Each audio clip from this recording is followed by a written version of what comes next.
भारत माता की जय म्हटल्यानंतर त्यांना जय म्हणू वाटत नाही, किमान त्यांच्यापर्यंत आवाज गेला पाहिजे की नाही? आज अहिल्यानगर शहरामध्ये ज्या महामानवामुळं आपण माणूस म्हणून जगतोय, ज्या महामानवामुळं मी आज तुमच्या समोर आमदार म्हणून उभा आहे, कारण तेव्हा परिस्थिती अशी होती की काही मोजक्या लोकांना मतदानाचा अधिकार द्या असं काही लोक म्हणत होती, परंतु तो महामानव असं बोलला की नाही, या देशातल्या झोपड्यात राहणाऱ्या माणसाला सुद्धा एकाच मताचा अधिकार असेल आणि या देशामध्ये जो भांडवलदार असेल, श्रीमंत असेल, त्याला सुद्धा एकाच मताचा अधिकार असेल. अशा महामानवाच्या बाबत त्यांचा सुद्धा बाप बाबासाहेबच आहे, म्हणजे बाबासाहेब म्हणून त्यांना मताचा अधिकार आहे.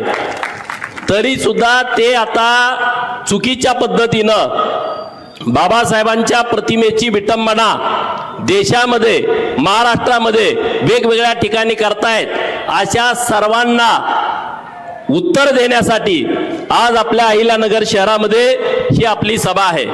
आणि या सभेमध्ये ज्यांनी आता आपल्याला मार्गदर्शन केलं ते जिहादींचे बाप माननीय आमदार, बाप म्हणजे कसं ठोसा म्हणून बाप, माननीय संग्राम भैया जगताप व्यासपीठावरती उपस्थित आहेत.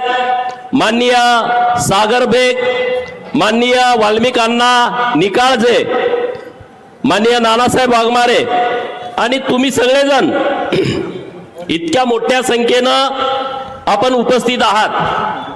खरं तर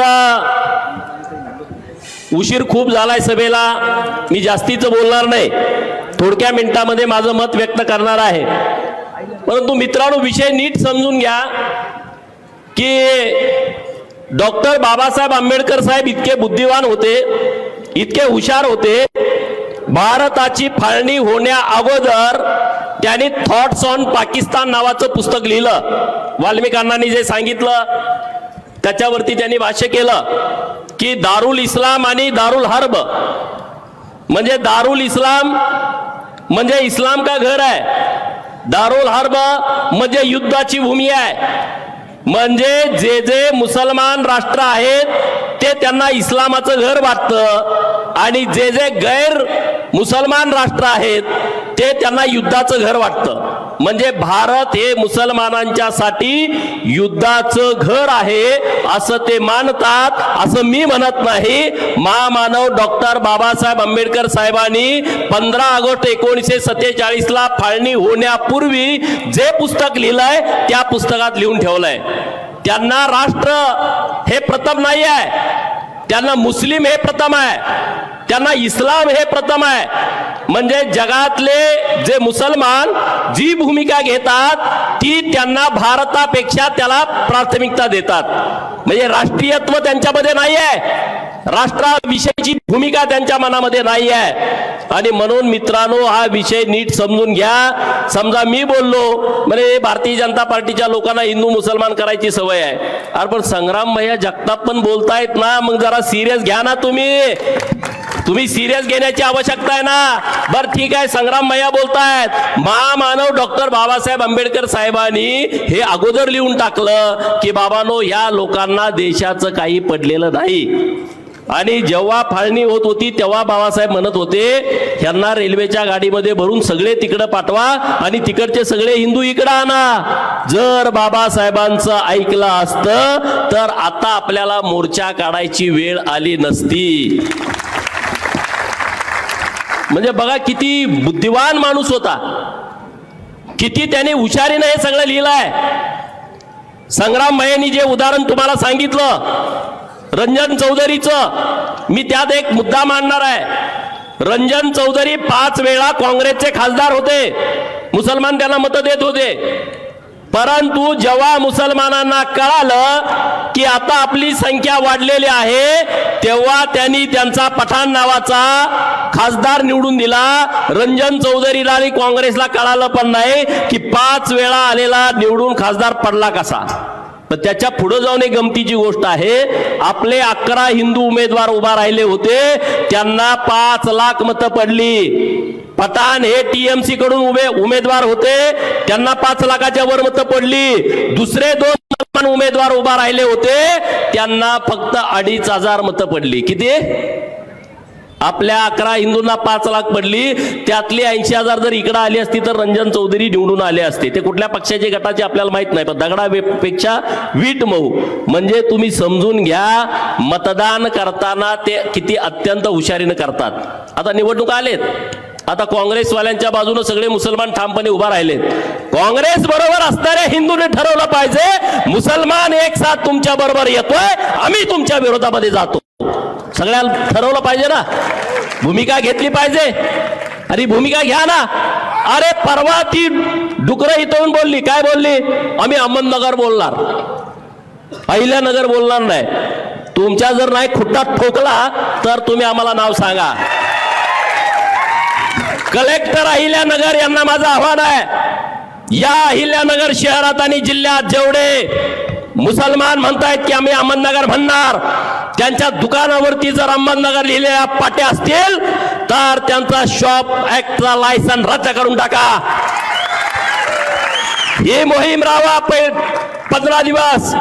ज्यांच्या दुकानावरती, ज्यांच्या दुकानाची बिल आहेत, पावती बुका, त्यांच्यावरती ज्याने अहमदनगर लिहिलं आहे त्यांचं लायसन रद्द करून टाका. माझं म्हणणं योग्य आहे का अयोग्य आहे? तुम्ही सांगा, हात वर करून सांगा, योग्य आहे का अयोग्य? तुम्हाला अहमदनगर वाटतंय? अरे तुमच्या आता त्या दादागिरीच्या भाषा इथं चालत नाही. इथं कायद्याचं राज्य आहे. महाराष्ट्र सरकारनं निर्णय केला, केंद्र सरकारनं निर्णय केला, अहमदनगरचं नाव खोडून टाकलं, अहिल्यानगर केलं, औरंगाबादचं नाव खोडून टाकलं, छत्रपती संभाजीनगर केलाय, तिकडं उस्मानाबादचं नाव बदललं, धाराशिव केलाय, तिकडं इस्लामपूरचा निर्णय घेतलाय, ईश्वरपूर केलाय. अरे ज्यांनी या भारतावरती आक्रमण केलं, मग ते मुघल असतील, ते आदिलशाहीवाले असतील, ते निजामशाह असतील, हे अहमद असेल, हे तुमचे कसे काय आदर्श असू शकतात? ज्यांनी या हिंदू धर्मावरती आक्रमण केलं, हिंदूंचं धर्मांतरण केलं, या देशातली हजारो मंदिरं पाडली, हजारो मंदिरातल्या मूर्तींचं विटंबन केलं, मूर्तींची तोडफोड केली, ते तुमचे कसे काय हिरो असू शकतात? अरे छत्रपती शिवाजी महाराजांनी तेव्हाच तुम्हाला गाडलंय. छत्रपती शिवाजी महाराजांनी तुमचं तेव्हा थडगं बांधलाय आणि त्या थडग्यावरती भगवा झेंडा रोवलाय. तुम्ही जर परत अशी भांडगुळा जर कोणी वळवळ करत असतील तर ती ठेचण्याची हिम्मत आणि धाडस आमच्या हिंदू पोरांच्या मध्ये आहे. ठेचाल की नाही ठेचणार? अरे आता तुम्हाला वाटतंय आम्हाला औरंगाबाद पाहिजे. कोण औरंगाबाद? तुमचा काय आजोबा पंजोबा बाप लागतोय? कोण लागतो? औरंगजेब कोण लागतो? तुमचा अहमद कोण लागतो? या देशामध्ये राहता, या महाराष्ट्राच्या मातीमध्ये राहता, हितलं खाता आणि तुम्ही बाहेरच्या लोकांची गाणी गाता. जर तुम्हाला भारताविषयी प्रेम नसेल तर बॅग भरानाच जावा. जात नसाल तर तुमच्या ढुंगणावरती आम्ही लाता घालू आणि तुम्हाला घालवून देऊ. संग्राम भैयांनी आता एक इथं एफआयआर कॉपी वाचली. एफआयआर कॉपी आमचं नाही मत. संग्राम भैयांनी आता त्यांच्या भाषणामध्ये सांगितलं, ऑस्ट्रेलिया आणि भारत यांची मॅच झाली. आतापर्यंत पाकिस्तान भारत यांच्या मॅच मध्ये हे पाकिस्तानच्या बाजूने फटाकड्या उडवायचे, परंतु ऑस्ट्रेलिया आणि भारत मॅच झाली आणि मग भारत हरला तर हे फटाकडे उडवतोय. पोलिसांना माझं आव्हान आहे, तीच फटाकडे ह्याच्या गुद्दा दावामध्ये ठोकून उडवा. अरे दुसऱ्या देशामध्ये असं चाललं असतं का? कापून टाकलं असतं तुम्हाला भडव्यानो. इथं लोक सहन करतात म्हणून काही करता का? हेच मुसलमान राष्ट्रामध्ये असं जर कुणी केलं असतं तर ते चाललं असतं का? त्याला ठोकून टाकला असता. अरे म्हणून गैरफायदा घेता. येथून पुढे जर भारताच्या विषयी, राष्ट्राच्या विषयी धर्माच्या विषयी, आमच्या महापुरुषांच्या विषयी, छत्रपती शिवाजी महाराज असतील, पुण्यश्लोक अहिल्यादेवी, महामानव डॉक्टर बाबासाहेब आंबेडकर, महात्मा ज्योतिबा फुले, सावित्रीबाई फुले यांच्याबद्दल जर कुठं तुम्ही भानगडी करायचा, अपमान करायचा, विटंबना करायची प्रयत्न केला तर हिंदू पोरं तुम्हाला ठोकून काढल्याशिवाय राहणार नाहीत. अरे षडयंत्र आहे. या 4-6 महिन्यात काय काय झालं, यवतमध्ये काय झालं तुम्ही बघितला. छत्रपती शिवाजी महाराजांच्या मूर्तीची विटंबना, तोडफोड केली यवतमध्ये. आपल्या बाजूला अन्नपूर्णा मातेचं मंदिर पुण्यामध्ये, तिथं एक शेख नावाचा जिहाद येतो, अन्नपूर्णा मातेच्या मूर्तीच्या सोबत अश्लील चाळे करतो, लघुशंका मूर्तीवरती करतो. आमच्या सांगली जिल्ह्यामध्ये भवानीपूर, जे पूर्वीचं खानापूर, तिथं महादेवाच्या समोरच्या नंदी महाराजाची शिंग तोडून टाकतो, कान तोडून टाकतो. हे काय असंच होतं का? बाबासाहेबांच्या मूर्तीची विटंबना होते, हे असंच होतं का? अरे हे सगळं ठरवून चाललंय. ते चेक करतायत आपल्या ज्या अस्मिता आहेत, आपले जे आदर्श आहेत, त्या आदर्शावरती घावा घालण्याचा हे प्रयत्न करतायत. छत्रपती शिवाजी महाराजांच्या मूर्तीची मोडतोड केली तर हिंदूंच्या भावना काय होत आहेत हे चेक करतायत मित्रांनो. अरे छत्रपती शिवाजी महाराजांच्या मूर्तीकडे जर कोणी हात घालत असेल तर त्याचा हात तोडून टाकला पाहिजे. हे धाडस आपण केलं पाहिजे मित्रांनो. कस काय होतं? छत्रपती शिवाजी महाराजांच्या मूर्तीबद्दल तुम्ही विटंबना करण्याचं धाडस करता. हे एका दोघाचं काम नाही, हे मोठं षडयंत्र आहे. कालच पोरं सुटली, परवा दिवशी यवतच्या पोरं तर रगेल निघाली, त्यांनी ठोकून काढले. संग्राम भाई आणि आम्ही गेलो होतो तिथं. 17 पोरं जेलमध्ये होती, 12 पोरं परवा दिवशी सुटली. पोरांचा फुटल्यानंतर फोन आला होता. मित्रांनो, आम्ही माती भडकवतोय अशातला विषय नाही. नीट विषय समजून घ्या. काश्मीरमध्ये 100% हिंदू होते. काश्मीरमध्ये 100% हिंदू होते.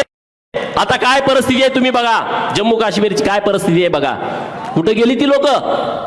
आज महाराष्ट्रात ती परिस्थिती व्हायला उघडलाय. मी जबाबदारीनं बोलती आज होतात. महाविकास आघाडीच्या काळात तर त्यांना जास्त प्रोटेक्शन मिळालं मित्रांनो. अहिल्यानगर मध्ये सर्वात जास्त लँड जिहाद होतो. आज एक कोटला नावाची जी झोपडपट्टी आहे, काय आहे? केंद्र सरकारची जागा आहे.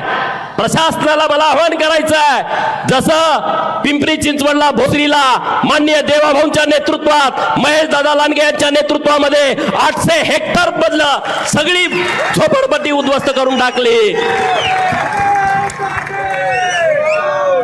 तसं मुकुंदनगर आणि कोटला केंद्र सरकारच्या जागेमध्ये तुम्ही घुसलाय. तुमच्या बापाची जागा आहे का रे? हा ज्याला जागा नाही त्याला देऊ की, पण तुमच्या खुजली जास्त आहे. देशाच्या विरोधामध्ये घाणेरडी कृत्य करता, महापुरुषांच्या विरोधामध्ये षडयंत्र करता आणि सरकारच्या राहता. तुम्ही काय सरकारचे पाहुणे काय?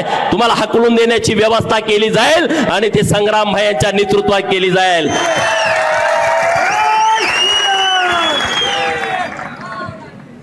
अरे बाबासाहेब, मी तर असं मानतो, मला जन्म देणारा बाप कुंडलिक पडळकर आहे, पण मला माणूस म्हणून जगायची संधी दिली तो माझा दुसरा बाप डॉक्टर बाबासाहेब आंबेडकर आहे. आणि हे सगळ्यांसाठी लागू होतं. डॉक्टर बाबासाहेब आंबेडकर साहेबांचा फोटो आपल्या सगळ्या हिंदूंच्या पोरांच्या घरामध्ये असला पाहिजे. त्यांनी आपल्याला संधी दिली मित्रांनो. त्या बाबासाहेबांच्या विषयी तुम्ही असली घाणेरडी कृती करता आणि मग संग्राम भाईंचं नाव लिहिता. लोक शहाणे आहेत रे इथली. भीमशक्ती आणि शिवशक्ती, लहूशक्ती आज एकत्रित येते. महाराष्ट्राला एक वेगळा आदर्श घालून आज देते आहे. माझ्या मागासवर्गीय समाजाचा मताचा गैरफायदा ह्या लोकांनी उठवलाय. गैरफायदा उठवलाय. या सगळ्या लोकांना ठेचून काढण्याची वेळ आलेली आहे. आणि म्हणून या येत्या काही काळामध्ये महाराष्ट्रामध्ये धर्मांतरणाच्या विरोधामध्ये एक कडक कायदा येतोय. जे आज लोकांचं धर्मांतरण करतायत, तुम्हाला राशन देतो, तुम्हाला औषधं देतो, आम्ही प्रार्थना करतो, तुमचा आजार बरा करतो, ज्याला 1 किडनी आहे त्याला 2 किडनी देतो, ज्याचं हृदय खराब झालंय त्याचं हृदय दुरुस्त करतो, मी पाणी शिंपडतो, मंत्र करतो. आमच्या अडाणीपणाचा गैरफायदा घेता, आमच्या अज्ञानाचा गैरफायदा घेता आणि धर्मांतरण करता आणि मग म्हणलं आम्ही ठोकून काढा. मग हे संविधानाला धरून आहे का म्हणता?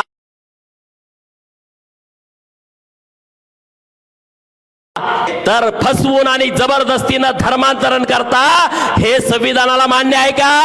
हे संविधानामध्ये आहे का? तर नाही, हे संविधानामध्ये नाही. आणि म्हणून धर्मांतरण करण्यासाठी तुमच्या गल्लीमध्ये, गावामध्ये, शहरामध्ये कोण आला तर त्याला जशास तसं उत्तर देण्याची भूमिका तुमची आणि आमची असली पाहिजे. मित्रांनो, कुठवर बघत बसणार आहे? हा जन्म पुन्हा नाही आहे. प्रत्येकाला वाटतं की भारत हा जगातला सर्वात श्रेष्ठ संस्कृती असणारा देश आहे. हिंदू धर्माकडे एका वेगळ्या नजरेनं बघितलं जातं आणि म्हणून जास्तीत जास्त धर्मांतरण करा, हिंदूंचे लचके तोडा, हिंदूंच्या जाती जातीमध्ये भांडणं लावा.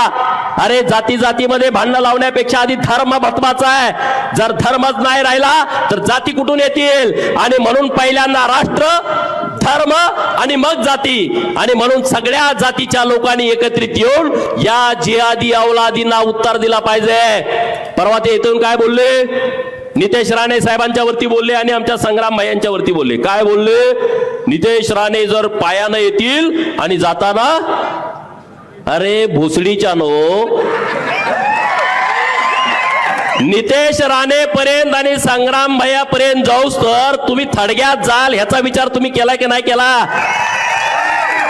हा, तुम्हाला थडग्यात गाडून त्याच्यावरती भगवानी निळा झेंडा आम्ही रोवू ना, तिकडे जायची कशाला गरज? हे किती मावळे आहेत?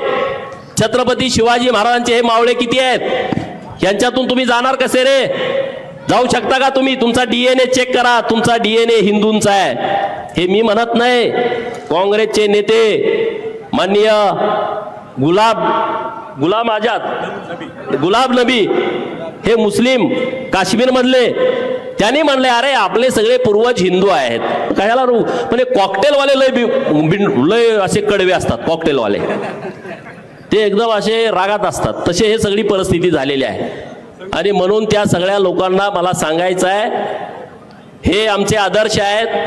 अहिल्यानगर हे नाव तुमच्या कैक पिढ्या सूर्य चंद्र असेपर्यंत बदलू शकत नाहीत. आणि तुम्ही किती जरी अहमदनगर म्हणण्याचा प्रयत्न केला आणि तिकडं औरंगाबाद म्हणण्याचा प्रयत्न केला तर तुमच्या जन्माच्या दाखल्यावरती, तुमच्या शाळेच्या दाखल्यावरती तुम्हाला कुठलंही प्रमाणपत्र सरकारचं मिळेल. तुम्ही एखादी प्रॉपर्टी घेतली, घर घेतलं, जागा घेतली, दुकानात जाऊन एखादं कप घेतला, बिलावरती अहिल्यानगरच येणार. तुमचं नाव इकडं, पुढं अहिल्यानगर, इकडं नाव तुमचं प्रॉपर्टी, तिकडं अहिल्यानगर. ते तुम्ही बदलू शकत नाही आणि ते बदलण्याच्या भानगडीत तुम्ही पडू नका.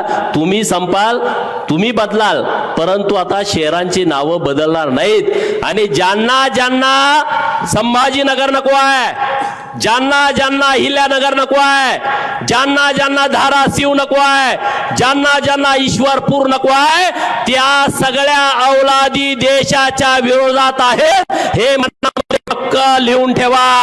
हे देश विघातक आहेत लोक. आणि आता आमच्या हातामध्ये छत्रपती शिवाजी महाराजांची भवानी तलवार आहे. आमच्या डोक्यामध्ये डॉक्टर बाबासाहेब आंबेडकरांचं संविधान आहे आणि आमच्या मनामध्ये पुण्यश्लोक अहिल्या देवींचा धर्मरक्षणाचा विचार आहे.